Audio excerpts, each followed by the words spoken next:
That's a surprise for the owner. He doesn't even know about that. So, hello everybody. I finished the EE3 with Proffie in it.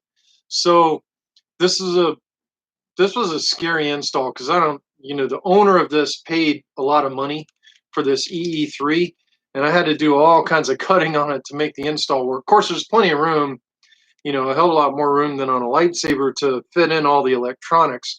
But you're trying to fit them in a way that is that's awesome. So this one doesn't have a working trigger. The trigger is solid plastic. So I put the switch right there. That's actually the trigger switch, and then the auxiliary switch I put right here, which that's how you change your functions and everything. And then it's got a tri-cree blue-red LED in there to propagate the shot. And this one also has neopixels here. So the hard part on this one is I had to cut some venting in here for the speaker because the other EE3 I installed for the same Boba Fett, it was too quiet. All the speaker got muffled in there. There was no way for the sound to get out, no way for the sound to vent. And I said, man, I know I can make this thing loud because it was loud before I installed it. And this one, it's plenty loud.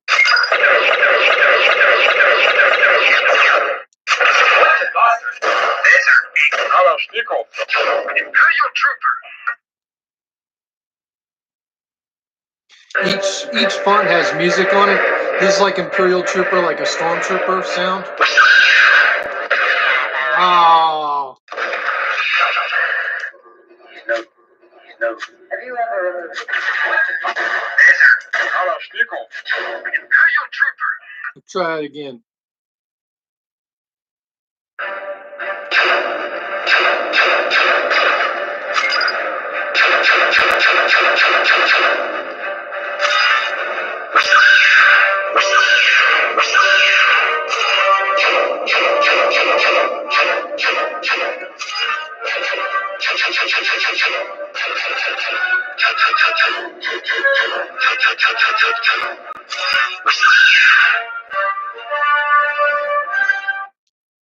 So, it's got the Imperial March. You don't have to have the music going, but you can if you want it. And there's automatic changing fonts. So on this one, he's no good to me dead. There's Boba Fett's font, and this one has Boba Fett's theme. This is the departure of Boba Fett from, I know. Why do you think I wore camouflage in the video? I'll talk about that in a second. But this has got the departure of Boba Fett's theme. There's stun, single blast, automatic blast. Now the next font's Boba Fett again, but it has the Imperial March on it, but still Boba Fett sound font. Have you ever removed your helmet? No. Has it ever been removed by others? Never. This is the way. This is the way. This is the way. Of course, that's what I started the video with, and the music track on that, of course, is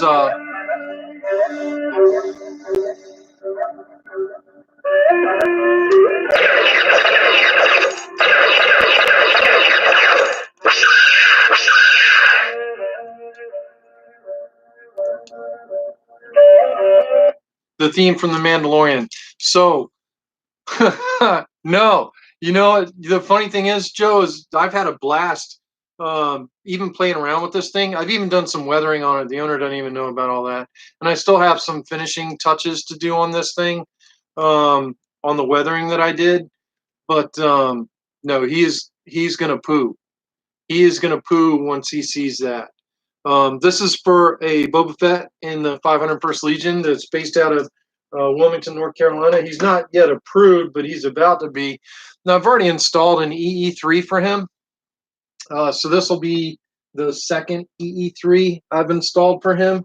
And this one's awesome. Hang on a second, because I'm trying to get a NeoPixel blade, because I want to do something else while we're here too. I wanted to talk about the new Proffie OS. Oh yeah, thank you everybody.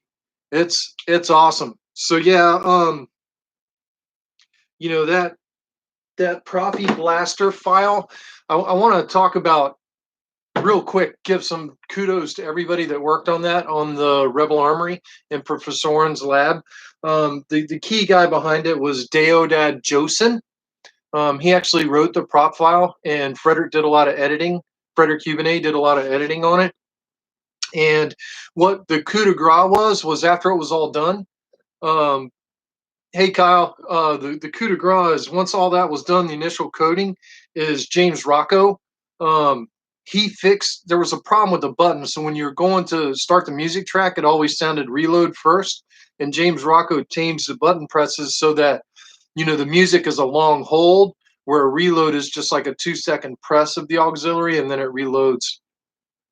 As far as functionality and ease of use, I like it better than Plector Labs Blaster Core 5.0. It's awesome. So the cool part about that is here we are. We're, you know, of course, y'all know Proffies are awesome in lightsabers. And for those of y'all that didn't know, Professor Oren installed a Proffie in a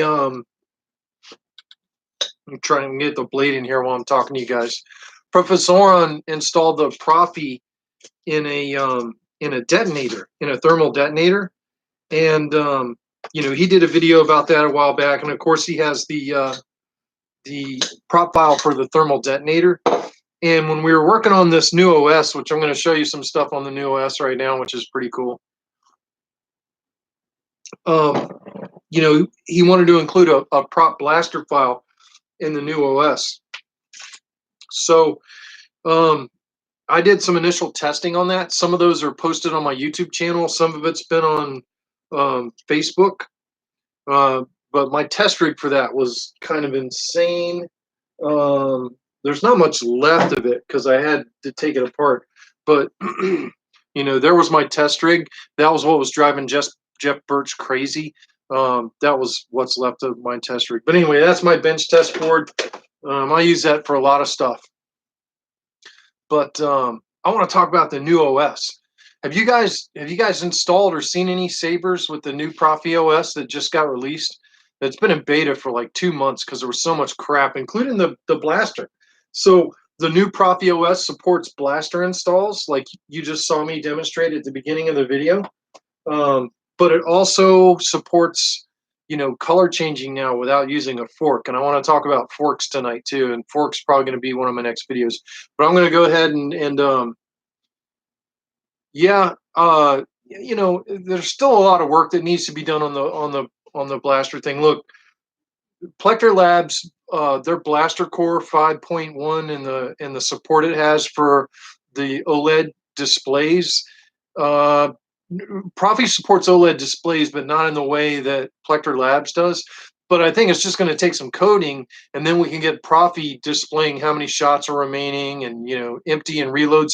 The cool part about this OS for this blaster prop, and I'm sorry I'm in spare glasses. I I was wearing my new glasses to the hockey game the other night, and I leaned back on them in the locker room, and you know, an ogre leaning back on my glasses kind of crushed my new glasses, so I got to take them to the shop, get them fixed. But at any rate, I think we still need to do some coding to get the support for the OLED displays on those. But right now, hey, and I'm going to boot this Kane and Jarrus saber so you can see some of this stuff. Oops. You know what? The funny thing is, the Force will be with you. Always. All right, so now we're on Kane and Jarrus. Yeah, no, so this is so awesome. I just want to show you guys really quick. So I'm going to ignite the saber, and this is one of Fernando's blade styles, but check this out.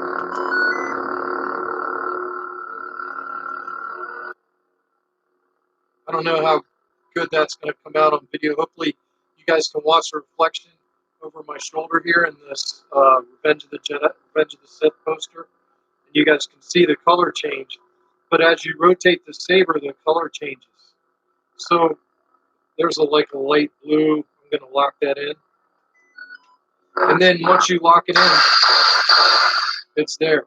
And this one's got SA2CC buttons on it, localized lockup. You guys should be able to see the localized lockup over my shoulder right here.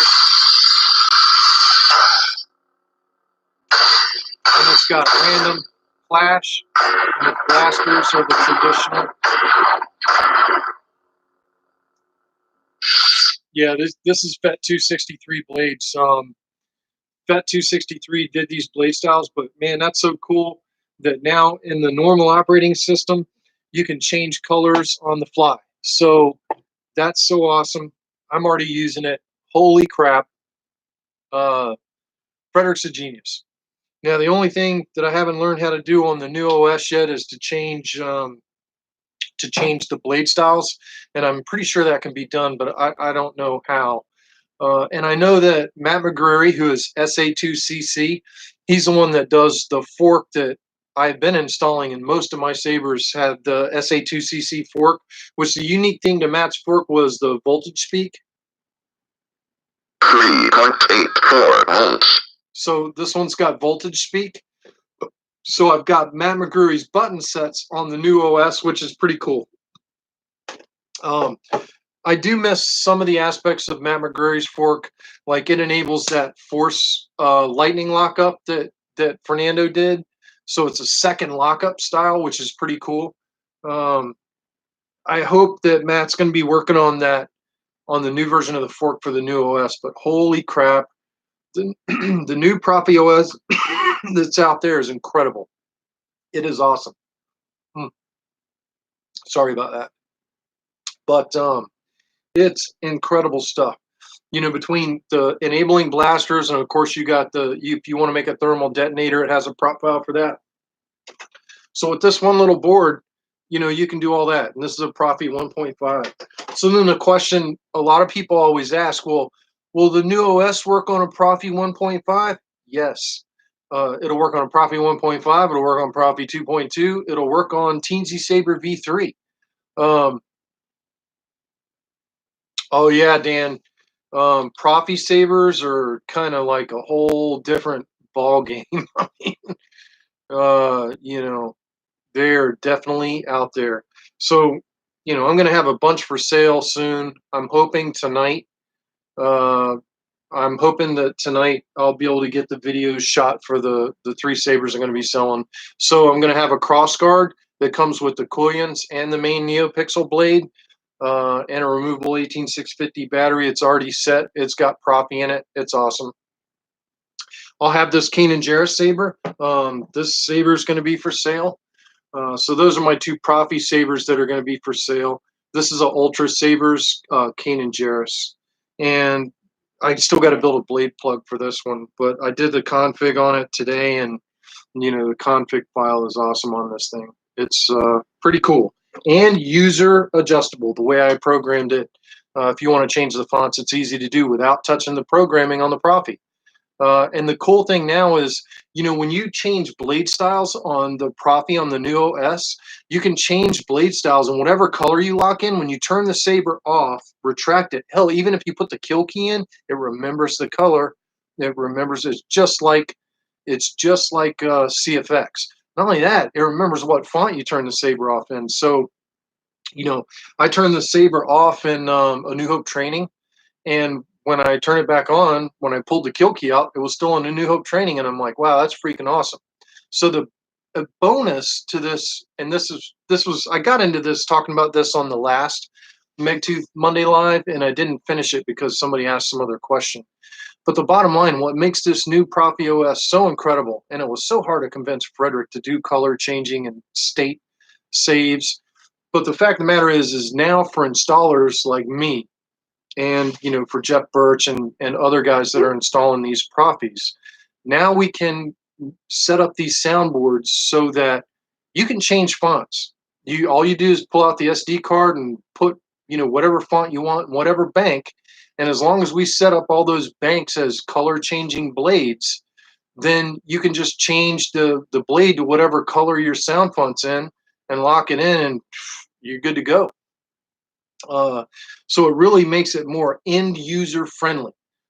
This operating system update was probably the biggest thing for customers since Frederick invented the Proffie board. I think he's starting to understand now why that was so important to us. We've been bugging the mess out of Frederick. Hey, Finverdi, we've been bugging the mess out of Frederick for months, trying to get. Oh yeah, yeah. Cole. Most people won't have to fiddle with the configs.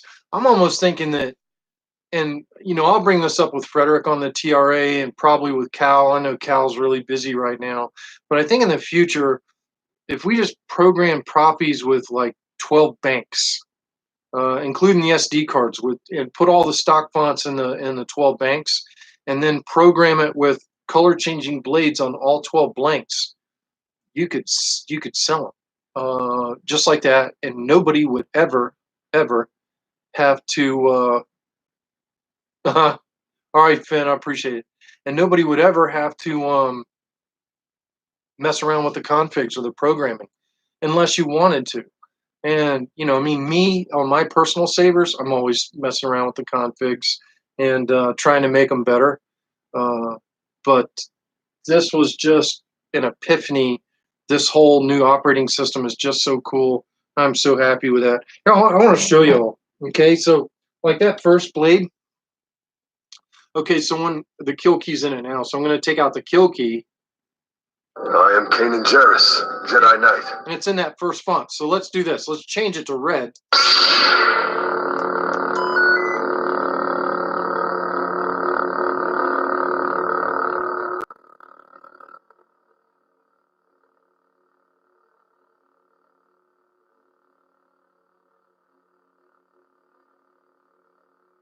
Trying to do this one-handed and not easy. Okay, so I made Kanan Jarrus' lightsaber red. Now I'm going to retract it, and let's put the kill key in it. Remember, it was blue. Bada bing, I put the kill key in. Let's withdraw the kill key. I am Kanan Jarrus, Jedi Knight. Ignite. It's still red. That is so awesome. That is such a huge bonus. That's such a huge bonus. Oh, check this out. I ripped this today.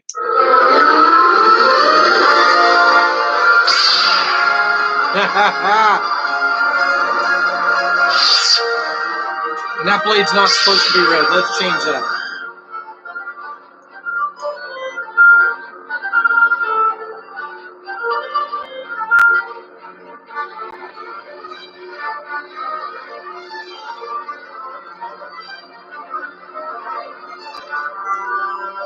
There we go. You'll have to do better. Awesome. So now we changed it back to blue. We can put the kill key in, and when we take the kill key out, I am Kanan Jarrus, Jedi Knight. Ignite, it's still blue. Now let's change fonts. Anything else? So there's Kylo Ren. We're going to ignite the saber. It's Kylo Ren. Now we're going to put the kill key in, and we're going to take the kill key out. The saber is initializing. Done. Kylo Ren.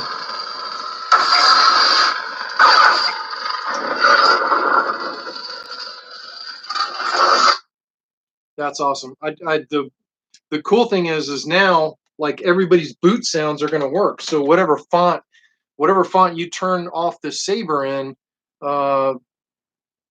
is going to it's going to remember that. So you're going to have all your boot sounds from all your fonts playing, which some people were, wanting all their boot sound to play. Well, now the boot sounds can all play it. Just whatever font you're in when you turn the saber off is what it's going to be.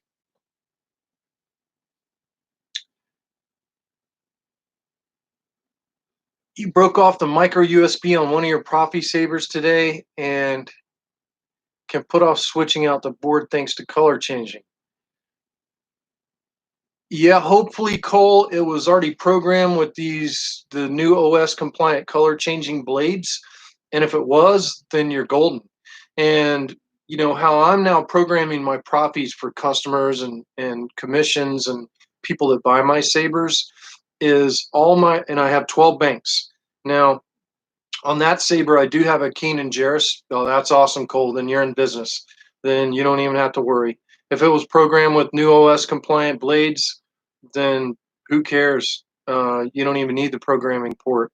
But I think Proffies are starting to become more available, and I'm really hoping another company will help kick in and produce them. And it looks like we got a new producer that's selling on eBay, and he's posted on open source, and it looks like he's going to be mass producing Proffie 2.2s, which is good for everyone. And they're going to be relatively inexpensive, so that's awesome. But man, I am so excited about the new Proffie OS that I can't even see straight. The only thing I want back is Frederick didn't incorporate some of the features that Fernando and Matt McGurry came up with in the SA2CC's color changing fork. And a lot of Fernando's blade styles, they won't work in the new operating system because it had multiple lockups. It's easy to update to the new version of OS. I think that's gonna be my next tutorial video, is how to update to the latest version of the new OS, along with how to use a fork, because they're both really the same. So all you do is you go to Frederick's website and you download his new version of the OS, and you put your config into the config folder. Hopefully you have your config. Any good installer should put your config on the SD card. That's where I put my config files at. So if the new owner wants to update to the new OS, all they have to do is take out the SD card and copy the config into the config folder on the new OS. And then you open Proffie, like you're going to program your saber, plug in your Proffie, find the port, select Proffie 2.2 or Proffie, whichever it is, and then upload. That's it. It's that easy. And as far as like using somebody's forks, like everybody's like, well, how do you use a fork? Hey, Bombarda. Oh man, that just reminded me. I have not helped Bombarda out with his Kylo config. Oh, now I'm ashamed. I've let the bomb down. Crap. I knew there was something else I was forgetting to do. I'm sorry, Bomb. Seeing you just reminded me that. That's crap. I've been busy. Very busy. I know. Bombarda's like, yeah, mate. Where's my config file? Customer's pissed. One of the problems, Bomb, is, I'm glad. I'm so sorry, Bomb, that I didn't get back to you on that. I was having some issues with how to code your crystal chamber LED and delayed ignition on the Koyans, since you were using a traditional LED. Probably would have been easier just for next time. You can use like a normal 5mm RGB LED, and you put red on LED 4, green on LED 5, and blue on LED 6. And it'll actually, a normal RGB LED will run the same code as the blades, so it'll mimic the blades when you hook it up like that. So whatever blade style you're calling for in your NeoPixels, that standard RGB LED will mimic them in the crystal chamber, which is a pretty cool effect to give to a customer, and it's a hell of a lot easier to code on that other blade. That was the one I was worried about coating. A crossguard 2.0. So on my crossguards, I used Rick Rio's Cedric's. I used Goth 3D chassis in mine, the Padawan, because actually I cut the battery chamber and the speaker chamber off, and I hacked some of the inner core off in the back so I could get the 28mm bass speaker in the back. I actually mounted the bass speaker direct inside the metal. Now I had to notch out for the, the speaker tabs, but that worked like a charm. And not only that, that speaker doesn't translate vibrations through the hilt at all to the chassis, so you don't have to worry about speaker-induced clashes at all.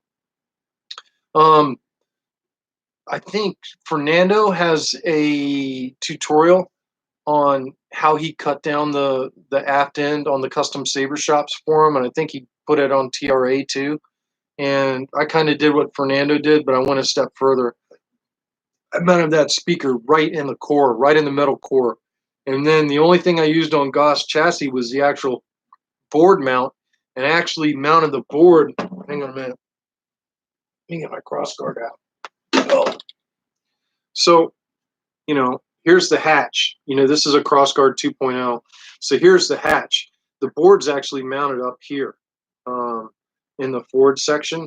And then I have a user replaceable 18650 here. I've got hex screws on here that hold that hatch on because I didn't trust the magnets. And then the speaker, let me see if I can get this chassis off. Maybe you can see the speaker if I can get this pommel off. These pommels are hard to thread, but well,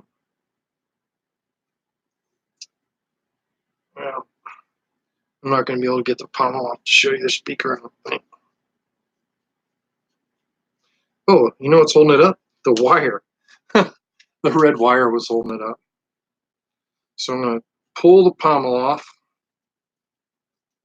Bear with me, I'm getting it off here.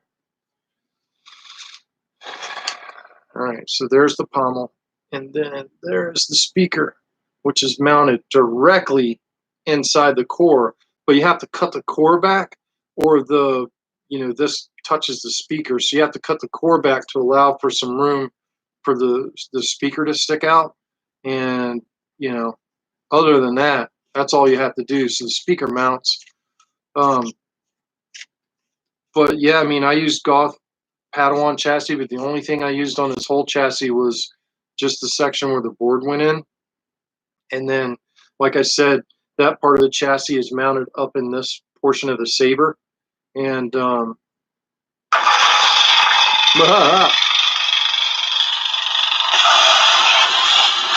localized lockup. Look at it in the background over my shoulder. That's an awesome Saber right there. But at any rate, this is one of the Sabers that's getting ready to be for sale. But yeah, that's what I did, is I just mounted the the board part of the chassis up here, in the front, and that allows you to have. I actually used a Keystone 18650 holder in under the hatch, and my 18650 goes down. Now the only bad part about the way I did that is you don't have direct access to the programming port. Hey, Chetos, you don't have access to the programming port if you mount it that way, because the battery sled actually blocks the programming port where you can't get to it. But what I did is I left slack wires on my 18650 sled so that you could actually lift up the sled and then get into the programming port, and then you just have to resecure the sled in. But I did so much work on the configs on that crossguard, and I'm a Kylo in the 501st Legion, and I'm sorry, but if somebody doesn't like the configs in that Saber, then something's wrong with them, because it's awesome. Those configs are spot on the money on that crossguard. It's squared away. Did everybody see the Proffie Blaster that I demoed at the very beginning? If you missed it, I'll whip it out and show that thing off again, because it's freaking fun.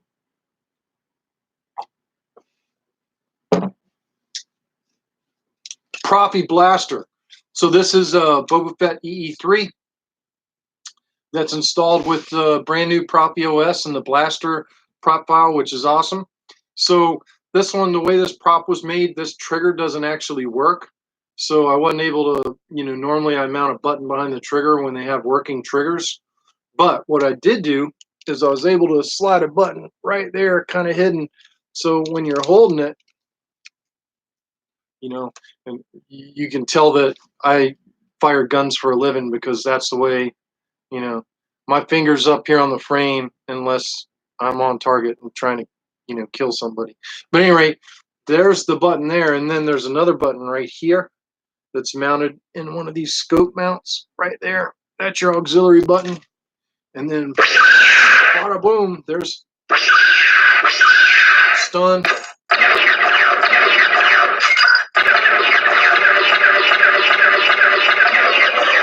NeoPixels propagating the shot here.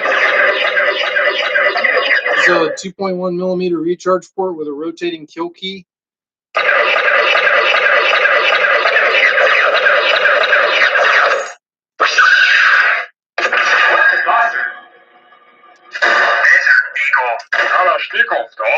Imperial troopers